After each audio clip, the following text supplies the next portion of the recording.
Ayon sa Rappler.com, nahigitan ng BINI si Taylor Swift at BNC sa mga searches sa YouTube Philippines.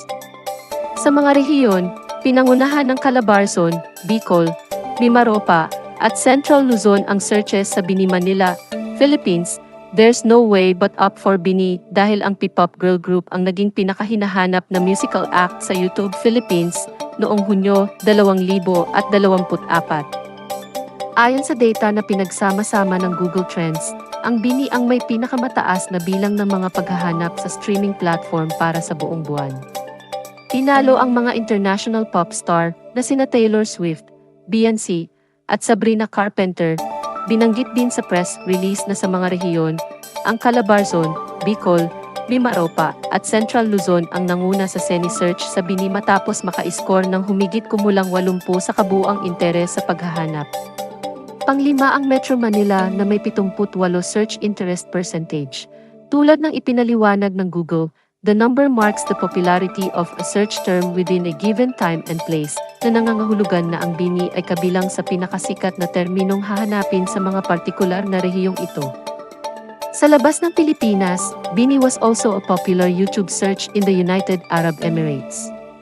Napansin din ng Google na ang BINI ay may mas maraming searches sa YouTube sa buong mundo kaysa kay Beyoncé at Sabrina Carpenter sa halos buong Hunyo.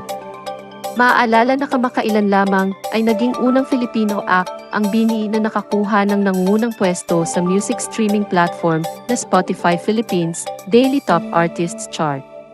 Inalis nila sa trono si Taylor Swift na may nangungunang pwesto sa chart na iyon sa loob ng halos 2 taon. Ang Pantropiko Hitmakers ay gumawa din ng kasaysayan bilang ang una at nag-iisang Filipino act na pumasok sa Global Top Artists Chart ng Spotify.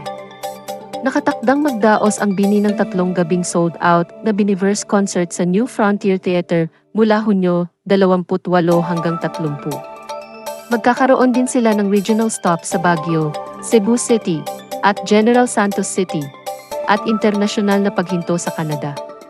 Tinaguri ang Nations Girl Group, ginawa ng BINI ang opisyal na debut nito noong Hunyo 2021. Binubuo sila nina Joanna, Maloy, Stacy, Aya, Colit, Gwen, Mika at Sheena. Ang grupo ay kilala sa mga kantang Nananana, Lagi, Huwag Muna Tayong Umuwi, kasama ang kanilang mga kamakailang hit na Pantropiko at Salamin-Salamin na nagdulot sa kanila ng viral na katanyagan. Inilabas nila ang kanilang unang EP Tala-Arawan noong Marso. Keep up the good work, BINI. You make Filipinos proud.